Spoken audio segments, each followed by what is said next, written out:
The topic is African World Studies, and we're talking to Doctors Jeffries and Thompson. Dr. Jeffries, before we had our first commercial break, both you and Dr. Thompson gave us excellent information dealing with your background and experience and the organization that the two of you represent. What we'd like to do today is to take advantage of the knowledge that the two of you have and to give you an opportunity to speak to us in reference to some of the critical issues that you believe to be important dealing with the organization that the two of you represented. So let's start with you, Dr. Jeffries, and of course, Dr. Thompson, you will assist us in developing that idea.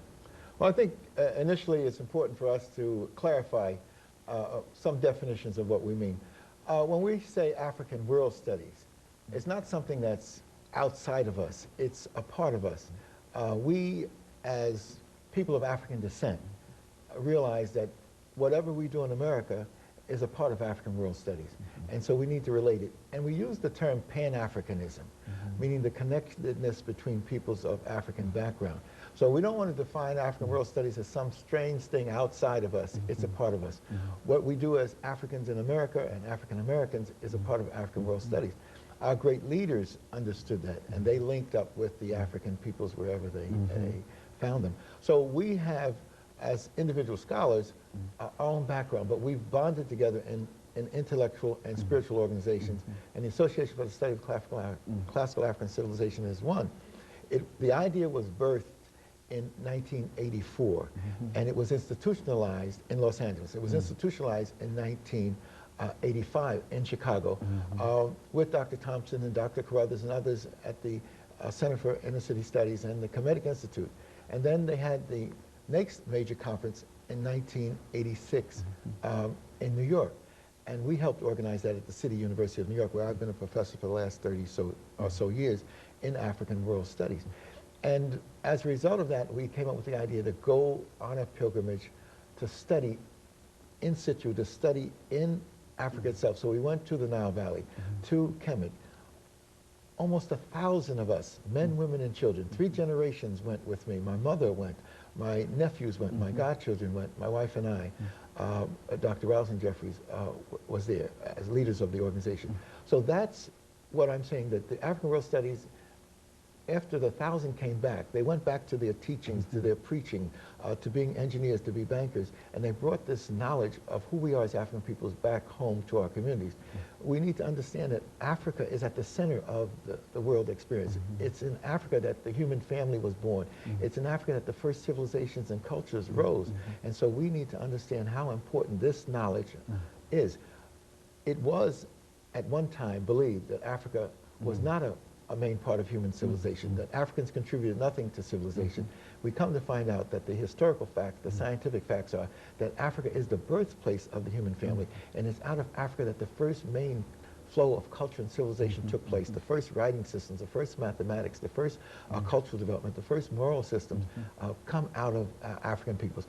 African World Studies helps us to systematize that process and put it in the classrooms and put it in our homes and put it in our institutions. Very good. You know, Dr. Thompson, within that context, if you had to identify what your organization considered to be one of the major issues that you have to promote now at this particular time, outside of the fact that you have to tell more people about Africa, what would be the major issue that would center around this organization?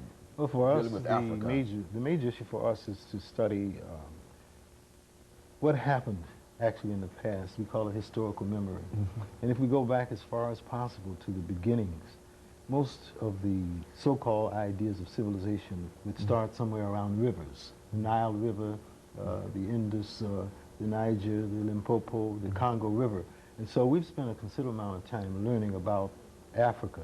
And in so doing, we have found that as Europe seems to want to give us Greece as the center of the world and the giver of civilization, it seems to be just the opposite. Although for the European world, they see Greece as the center of everything. But now we find the Nile Valley to be the center. So we concentrate on learning the language, the ancient languages of the Nile, which some people call the hieroglyphs, we call it Medu Neche.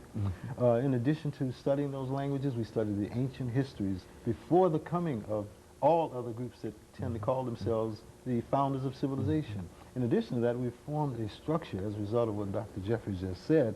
We now have a national organization that meets every year, every 4th or 5th year. We go overseas to have our conference.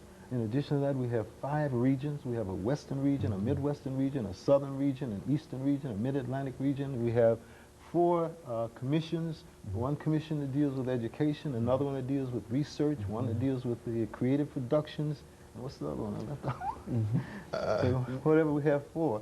And in addition to all of those things, we are research driven. We want to bring the history of African people down to our people, wherever we find our people. And as a result of that, then we'll understand who we are and why we are here and what our destinies will call for. Now, what has been, Dr. Jeffries, I'm not sure about how much time we have here before the end of this segment, but what would you suggest to the individuals today to become more involved in what the two of you are doing? Because it's certainly a great scholarly activity and et cetera, but how do you get people involved in what the two of you are doing today? Well, in order for people to have their full consciousness and their true development, they've got to study. And so I tell everybody I meet to study, to study, to study. And as a professor myself, I'm continuing to study. My wife and I both are seriously looking at and re-evaluating this whole flow of knowledge. We have to really thank those at Tennessee State University who allowed us to join them and to host this enormous activity. We have to control the development of our mind, and we cannot have this negative projection of our development imposed upon our people. If you do not have self-respect and self-understanding, you can't have true development. Whoever controls the images, remember this, whoever controls the images controls the self-esteem, the self-respect, and the self-development. Whoever controls the history controls the vision. And so for people who did not appreciate African peoples and peoples of African descent everywhere and said we participated in no historical development of significance, now we know the truth. And that truth has been revealed by the truth, that we are the foundations of the human family. We don't take a backseat to any other group, and that becomes important. That allows us to develop a sense of vision and purpose and direction so that we can move our people in the correct direction. And of course, Dr. Jeffries and Dr. Thompson, we're getting ready for our second commercial break.